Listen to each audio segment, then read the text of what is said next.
Halo, selamat pagi kelas 10. Hari ini kembali lagi kita masuk di pembelajaran biologi, di mana kali ini kita akan memasuki materi di bab yang baru karena di pertemuan sebelumnya kita sudah selesai di materi klasifikasi pada makhluk hidup. Jadi kali ini kita masuk di materi yang baru, itu di bab 3 mengenai virus.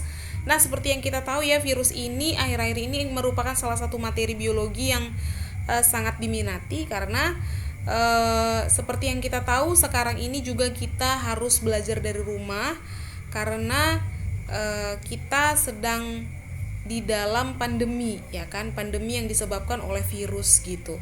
Nah, jadi seharusnya ini adalah materi yang sangat menarik.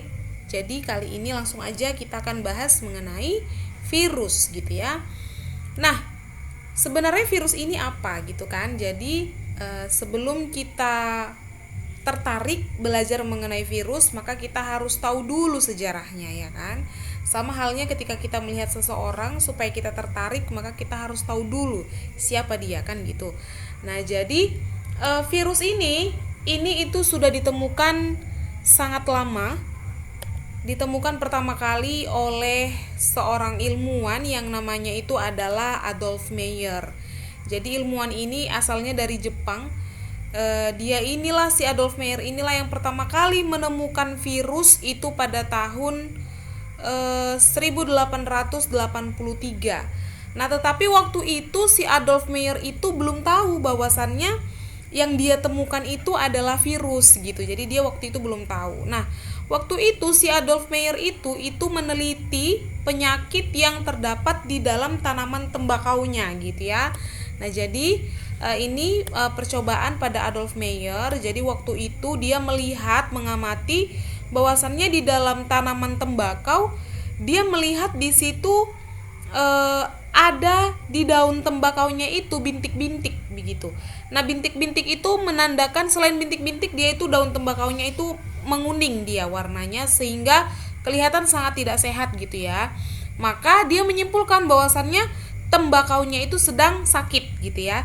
Nah, karena tembakaunya sedang sakit, tembakau itu berpenyakit, maka dia mencari tahu apa sebenarnya yang menyebabkan tembakaunya itu sakit. Nah, cara dia mencari tahu waktu itu, si Adolf Meyer ini punya prediksi atau hipotesis. Dia waktu itu membuat hipotesis. Itu hipotesisnya itu adalah si tembakaunya ini sakit pasti disebabkan oleh bakteri gitu. Jadi zaman dulu itu bakteri itu sangat terkenal. Jadi setiap orang yang sakit itu pasti semua orang langsung memprediksi atau menghipotesis bahwasannya itu pasti disebabkan oleh bakteri gitu. Jadi zaman dulu itu bakteri sangat berbahaya, berbeda dengan sekarang ya. Waktu zaman dulu itu ketika kita contoh nih ya, lagi kupas bawang atau lagi iris bawang, terus tangan kita teriris gitu ya. Nah, itu bisa jadi lama kelamaan kalau dibiarkan itu akan jadi penyakit yang sangat mematikan bila bakteri hinggap di luka itu gitu. Berbeda dengan sekarang. Sekarang kan kalau kita ada luka tidak terlalu panik, beda dengan dulu gitu. Karena dulu itu tidak ada obat yang bisa mengobati bila seseorang itu terinfeksi bakteri gitu ya. Berbeda dengan sekarang, itu kan sudah ditemukan ada berbagai macam antibiotik ya. Zaman dulu itu belum ada. Nah, jadi waktu itu si Adolf Meyer juga menduga bahwasannya si tembakaunya ini itu pasti sakitnya itu disebabkan oleh bakteri gitu. Tapi dia cari tahu dulu, lalu dia haluskanlah daunnya, dia buat ekstraknya, lalu ekstraknya itu dia semprotkan. Tapi di sini sebenarnya si Adolf Meyer itu ekstraknya belum disaring ya. Di situ saya lihat ada gambar saringan ini. Nah, itu belum disaring ya.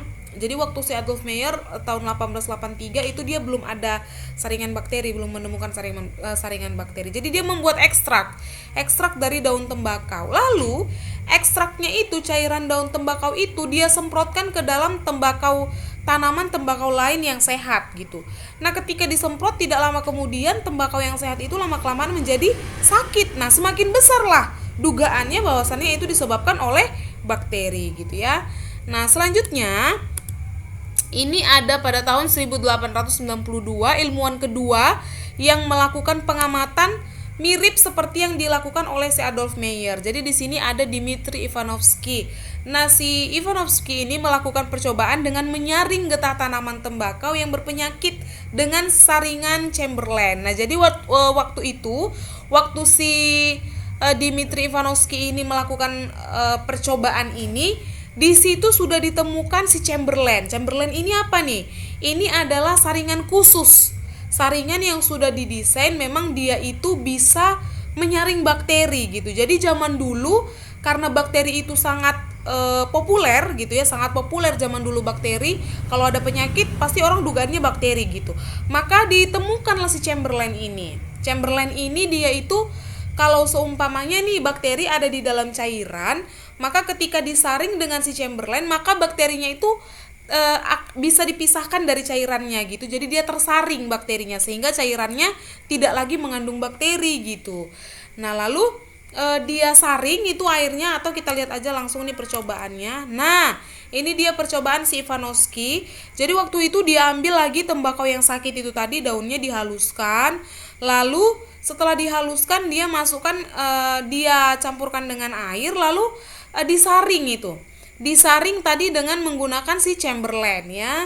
Disaring dengan menggunakan Chamberlain. Setelah disaring, airnya itu tadi berarti kan air hasil saringan dengan menggunakan Chamberlain itu adalah, diharapkan air itu adalah air yang tidak mengandung bakteri kan gitu ya. Jadi waktu itu si Ivanovsky itu sangat berharap, sangat yakin dengan dugaannya bahwasannya ini pasti karena bakteri gitu ya.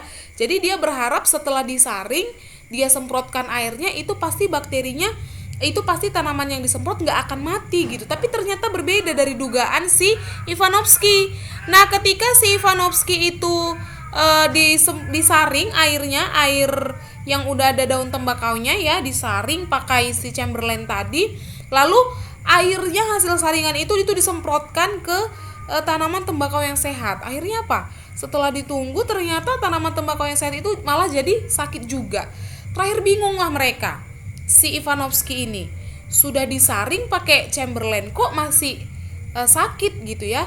Nah, selanjutnya ini pada tahun 1897 ada seorang ilmuwan ahli botani bernama Martinus.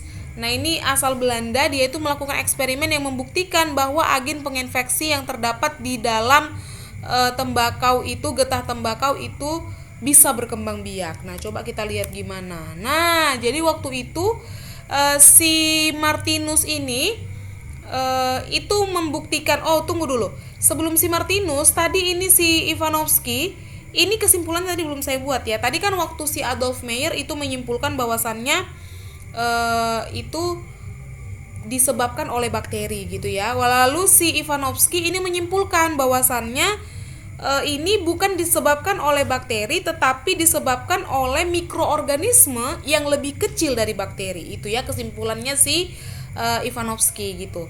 Lalu selanjutnya masuklah ke si Martinus gitu ya. Nah, di percobaannya si Martinus, di sini dia sama mengambil daun dari tembakau yang sakit, lalu dia haluskan, masih disaring juga. Nah, setelah disaring dia semprot gitu ya.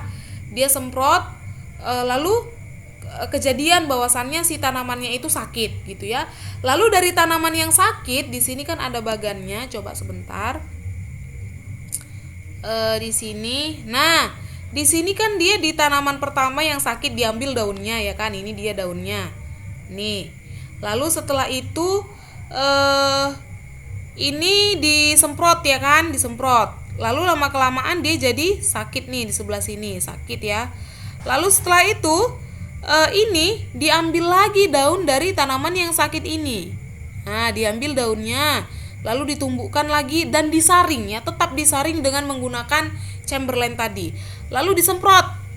Nah, ternyata masih juga seperti itu. Akhirnya dia sakit di sini. Nah, oleh sebab itu maka si Martinus di sini menyimpulkan bahwasannya sudah pastilah si tembakau ini itu sakit bukan disebabkan oleh bakteri, namun sejenis cairan hidup pembawa penyakit. Jadi waktu itu mereka itu beranggapan bahwasannya di sini kan virus nih yang menyebabkan. Mereka belum tahu kalau ini virus. Mereka itu beranggapan ini adalah racun. Kenapa? Karena dia bisa larut di dalam air gitu. Jadi ini racun karena dia bisa larut di dalam air gitu ya. Maka oleh sebab itu, waktu itu, ini pada tahun 1935, ini si Wendell Stanley ini berhasil mengkristalkan penginfeksi tanaman tembakau tersebut yang kemudian diberi nama TMV atau Tobacco Mosaic Virus. Jadi pada tahun 1935 si Wendell ini melakukan eksperimen. Waktu itu dia melakukan eksperimen gini. Bakteri itu kan punya dua ciri-ciri khusus ya. Ciri yang pertama itu bakteri setelah disaring dia dengan menggunakan Chamberlain itu seharusnya dia tidak bisa melakukan penularan lagi. Lalu yang kedua, kalau memang dia masih merupakan bakteri yang ada di dalam cairan itu, berarti bakterinya itu bisa dibiakkan. Artinya apa? Dia bisa dikembangbiakkan di dalam medium. Medium itu apa ya? Habitat atau tempat yang disesuaikan. Jadi kita buat nih tempat yang disesuaikan, kita kasih nutrisi di dalam. Jadi ketika kita taruh seharusnya cairan yang berisi bakteri, yang dianggap berisi bakteri itu ke dalam wadah yang sudah disediakan bernutrisi itu tadi, seharusnya dia bisa hidup gitu ya kan. Lalu si Wendell Stanley ini melakukan pengamatan itu. Jadi dia melakukan pengamatan yang kedua tadi, dia ambil cairannya lalu dia biakkan di dalam wadah yang sudah diberi nutrisi. Dan ternyata setelah diamati tidak ada di situ bakterinya gitu. Setelah diamati tidak ada di situ bakteri. Oh, berarti di sini si Wendell Stanley menyimpulkan bahwasannya itu pasti bukan bakteri. Lalu si Wendell Stanley di sini selain menyimpulkan itu bukan bakteri, dia di sini juga melakukan eksperimen. Jadi dia ambil cairannya, lalu dia itu menemukan bahwasannya ternyata cairan ini itu ketika dimasukkan ketika dia ada di dalam sel hidup, ternyata dia hidup gitu, bisa melakukan ciri-ciri hidup. Tetapi ketika dia itu tidak berada di dalam sel hidup, jadi dia itu menyemprotkan ke udara, nah di situ dia tidak bisa menginfeksi gitu. Jadi itulah yang ditemukan oleh si Wendell Stanley. Maka Wendell Stanley waktu itu menyimpulkan itu adalah virus gitu. Jadi virus itu adalah nama Latin yang berasal dari kata virion. Virion itu artinya adalah racun. Ya, jadi waktu itu si Wendell Stanley itu menyimpulkan itu adalah racun ya, yang diberi nama virus, berasal dari kata virion tadi ya. Nah, karena dia menginfeksi si tembakau, maka diberilah virus itu namanya itu adalah TMV atau Tobacco Mosaic Virus gitu. Jadi dari situlah asal muasalnya si virus. Nah, selanjutnya di sini ada karakteristik virus. Yang pertama, virus ini merupakan aseluler. Ada kata A, ada kata seluler. Seluler artinya sel. Kalau A artinya tidak, berarti dia bukan sel. Makanya waktu itu para ilmuwan itu bingung. Kenapa mereka bingung? Jadi mereka heran gitu ya.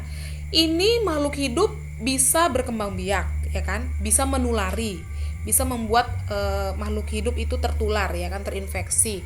Tetapi dia bukan makhluk hidup. Kenapa dikatakan bukan makhluk hidup? Karena dia bukan sel. Nah, makhluk hidup itu kan semuanya terdiri dari sel, baik saya manusia, kamu juga manusia, baik itu hewan, baik itu tumbuhan, bakteri, apalagi semuanya itu terdiri dari sel, ya kan?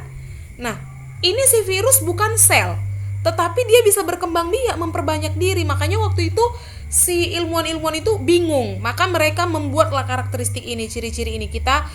Mereka rumuskan dulu ciri-cirinya. Sebenarnya siapa sih virus ini gitu ya. Lalu mereka temukan satu ciri itu bahwasannya virus itu adalah aseluler, bukan sel. Lalu virus itu yang bukan sel itu ukurannya sangat kecil. Oleh karena itu semakin mendukung hipotesis mereka bahwasannya virus ini bukan sel. Kenapa? Karena tadi ukurannya sangat kecil, jauh lebih kecil daripada bakteri. Maka sangat kecil juga lah kemungkinannya si virus ini memiliki organel-organel sel, karena tadi dia sangat kecil gitu ya. Nah, dan dia hanya bisa dilihat dengan mikroskop elektron ya. Lalu ukurannya yang sangat kecil itu maka disebutlah dia dengan ukuran Rennick atau ultra mikroskopik, karena ukurannya itu 20 sampai 20 sampai 300 nanometer ya. Itu coba nanti diperbaiki. 20 sampai 300 nanometer gitu. Sementara kalau dia bakteri itu ukurannya 10 mikron gitu ya. Jadi jauh lebih kecil. Ini nanonya gitu ya. Next, dia disebut juga sebagai makhluk peralihan. Artinya gini, waktu itu kan bingung nih para ilmuwan, ini makhluk hidup atau benda mati gitu ya. Jadi mereka ambil tengahnya, disebutlah ini sebagai makhluk peralihan. Kenapa disebut makhluk peralihan? Karena dia ada kalanya bisa disebut makhluk hidup, ada kalanya bisa disebut benda mati gitu.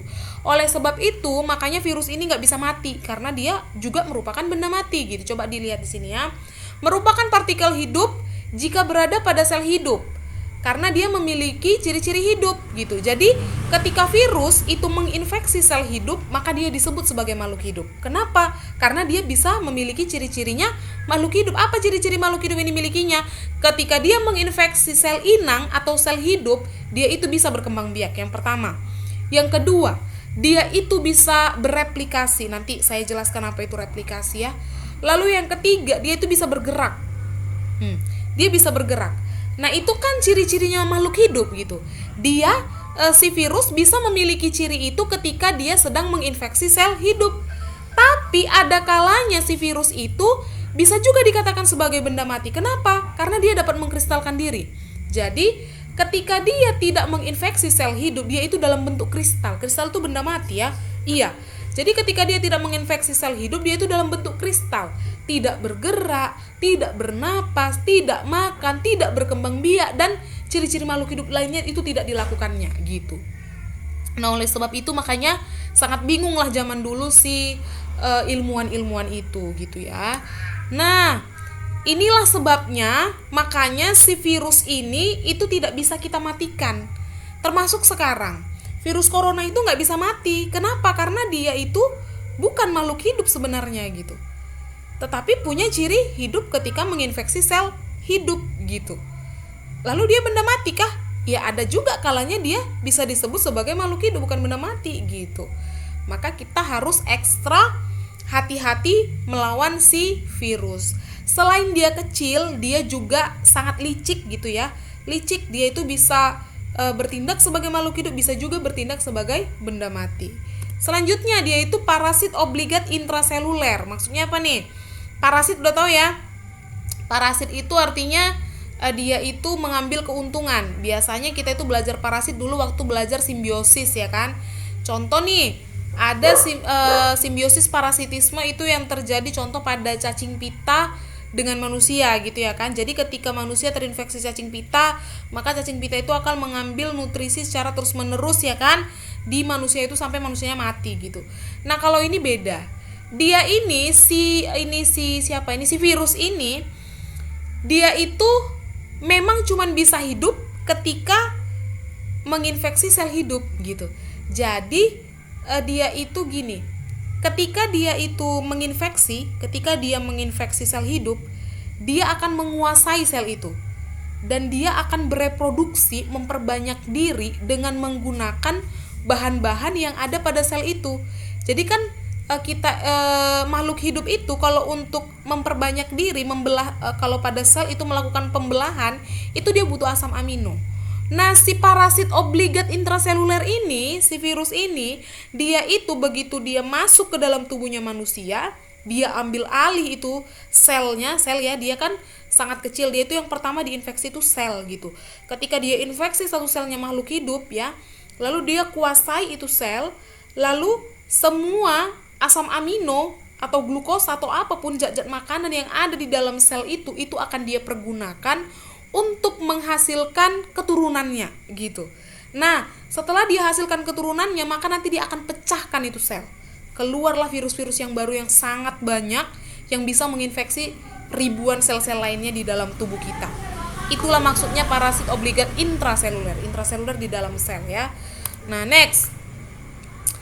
Partikel virus ini disebut dengan virion. Tadi saya udah sebut ya bahwasannya virus itu berasal dari kata virion ya. Virion ini nama Latin ini. Nah, artinya adalah racun ya.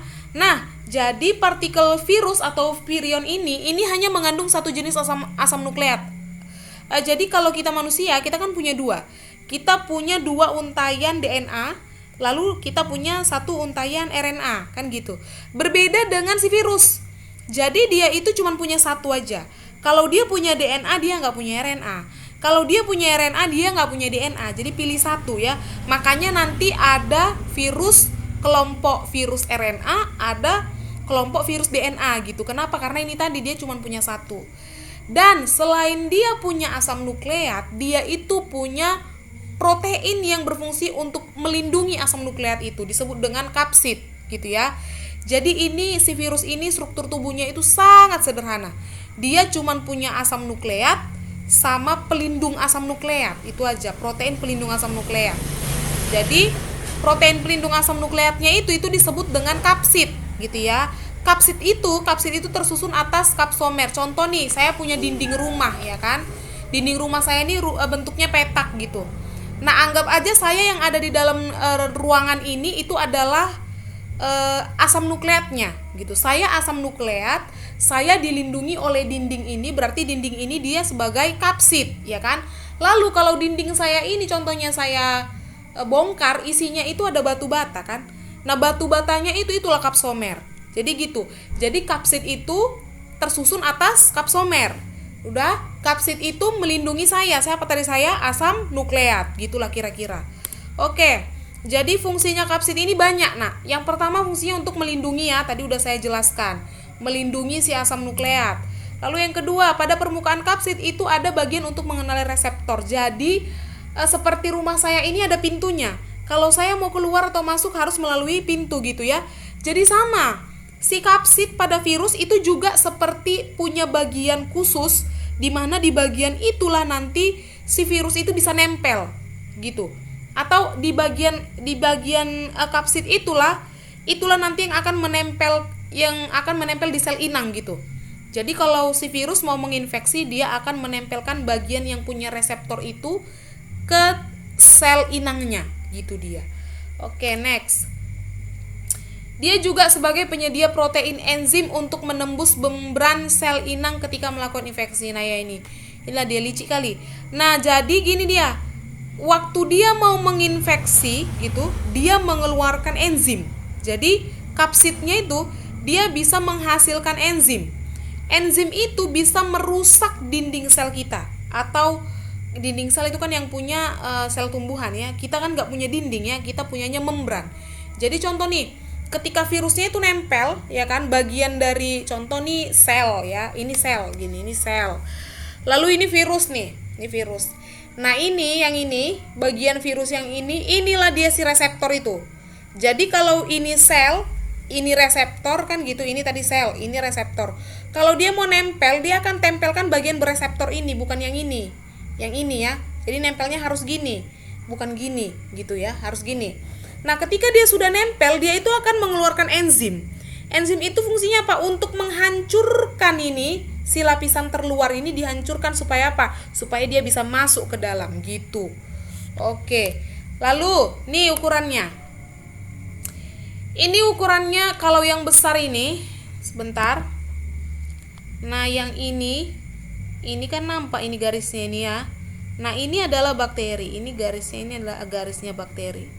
Nah, lalu virus itu yang mana? Ini bakteri ya. Ini bakteri. Lalu virus itu yang mana yang di dalam? Nah, virus corona itu bentuknya mirip gini. Atau ini enggak. Iya, mirip gini. Inilah bentuknya si virus corona itu, mirip begitu bentuknya. Jadi dibandingkan sel bakteri, virus itu sangat teramat kecil gitu ya. Kecil sekali dia. Perbandingannya tadi saya udah bilang. Kalau bakteri itu 10 mikron, kalau virus itu sekitar 20 milimikron gitu. Jadi sangat kecil perbandingannya ya. Oke. Selanjutnya.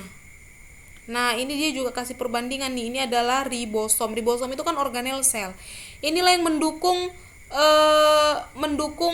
hipotesisnya si ilmuwan tadi bahwasannya ini pasti bukan sel. Kenapa? Lihatlah dulu. Organelnya aja sebesar ini. Ya kan, masa virusnya sebesar ini? gitu kan, nggak muat dia di dalam. Jadi kemungkinan besar ini memang bukan sel gitu ya. Itu yang waktu itu dipikirkan oleh para ilmuwan. Selanjutnya, nah ini ada berbagai macam bentuknya si virus. Virus itu bentuknya ada banyak. Yang pertama dia bentuknya oval, bentuk T, bentuk bulat, bentuk persegi banyak, bentuk batang, dan bentuk benang gitu ya. Nah kalau bentuknya oval tuh seperti yang terlihat, itu dia punya jenis asam nukleatnya itu RNA ya. Nah jadi kapsid itu gini, semua sel itu semua virus itu punya kapsid. Sebentar ya. Nah ini kalau ini adalah RNA-nya, ini asam nukleatnya nih yang di dalam, maka kapsidnya yang mana? Ini yang melindungi. Jadi ini kan DNA-nya nih, DNA-nya kan ada di dalam ini kan, berarti inilah si kapsid itu gitu. Ini DNA berarti inilah si kapsid. Ini RNA ya, RNA berarti ini si kapsid. Nah ini DNA nih, ya kan, berarti inilah si kapsid gitu. Jadi virus ini cuma punya dua komponen itu aja, asam nukleat dan juga kapsid. Nah, tapi tidak semuanya seperti itu. Ada yang punya struktur tambahan. Contohnya nih seperti yang ini. Ini adalah virus bentuk T ya. Ini dia punya badan nih, punya badan. Nih badannya. Dia juga punya serabut ekor. Nih, punya serabut ekor dia. Nah, ini juga nih punya protein, punya selimut ya. Ini punya selimut. Nah, jadi dia punya struktur-struktur tambahan. Di sini bentuk yang paling kompleks itu adalah bentuk yang T. Maka kita bahas di sini bentuk yang T ya. Nah, ini adalah virus bentuk T. Jadi nah bisa terlihat itu yang di dalam ini adalah asam nukleat. Sebentar. Nah, jadi yang ini nih, ini adalah asam nukleatnya ya kan. Nih asam nukleat. Asam nukleat dilindungi oleh si kapsid. Nah, ini dia si kapsid.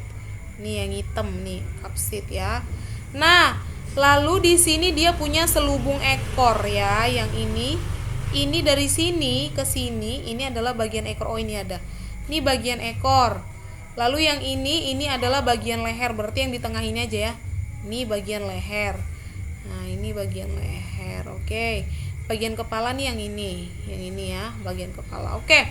Nah, bagian ekornya itu dia punya selubung ekor dan juga punya serabut ekor.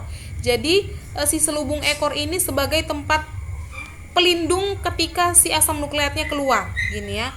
Ketika asam nukleat ini mau keluar ke sini, maka dia yang berfungsi untuk melindungi. Lalu ini si serabut ekor fungsinya dia supaya duduknya itu bagus, supaya duduknya si virus itu bagus.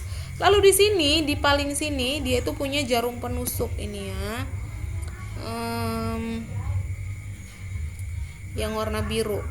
Nah, di sini dia ini punya jarum penusuk. Jadi dia itu cucuk dulu, lalu setelah dicucuk nanti dia akan keluarkan enzim untuk merusak. Setelah itu baru dia keluarkan asam nukleatnya sehingga masuk. Begitu. Oke. Jadi itulah penjelasan saya, perkenalan kita pada hari ini mengenai virus, tetapi ini belum apa-apa ya. Masih banyak hal-hal menakjubkan lain yang akan kita pelajari dari si virus ini. Jadi untuk hari ini sampai di sini dulu. Bila ada yang kurang dimengerti dari yang saya jelaskan, boleh silahkan ditanyakan ke saya. Oke, melalui Japri. Oke, terima kasih. Selamat pagi. Salam sehat.